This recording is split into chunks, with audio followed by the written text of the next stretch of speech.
to take hyper-realistic things like a soup can and call it art, Hansen got famous again. As he started to get famous again, how did he spend the 30 years in between? It was no longer like loaded topics. It was the suburbs. And he did this work where you just see like couples like this or a woman like this. And that's the only two I brought to you. Well, I gotta jump back. But so anyway, they had this show at the Museum of Excel, and I had to write about the show. And I had to write about the show before it opened because the magazine is also state-sponsored.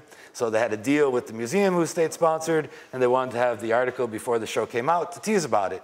But there was no curator because it's an institutionally financed show from over a decade ago.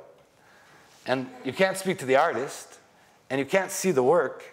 So how do you want to write about the show without just copying the press release? And like, this is something I'm very skeptical of, is like the vanity nature of projects coming out of institutions that aren't quite well enough brushed out somehow to be real. And in this case, I read the press text, and it amazed me because it talked about how Dwayne Hansen vilified American consumer culture, how he talked about the failures of the American dream.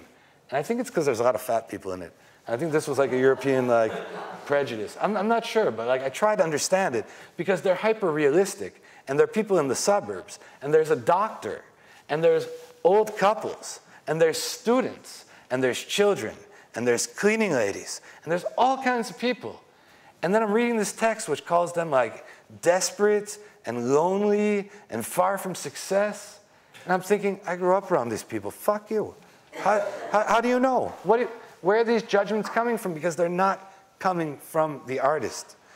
Dwayne Hansen, I think, and now I'm doing the job that they did, but I'll do it on a different side. I went to museums seeing pharaohs and like inbred European aristocrats and things I could not care about as a kid. And he put the people in my neighborhood, the people on the streets, like the middle class people in the museum, he said, we are beautiful, we are awesome, we are interesting, and I want people to look at us and what we lived. And after, you can look. And you can make judgment, you know? You can read the story that he put in front of you. But to see this from the museum coming out like so judgmental and so negative, again, criticizing America, which I know is easy to do, fun to do, and a great European pastime. I've lived here a long time. I lived here through 3 periods. When I first came, I'd say I'm American. I'd say, oh, we love you, we love Americans. Really, like hugs and drinks and good times. And then we had those 8 years of George Bush. I'd meet the same guy, he'd want to fight me because he heard my accent. Then came Obama. People were like, ooh, you got the Obama card. Great, I love you again. There's a very strange relationship, right? Like America's something far away and very present.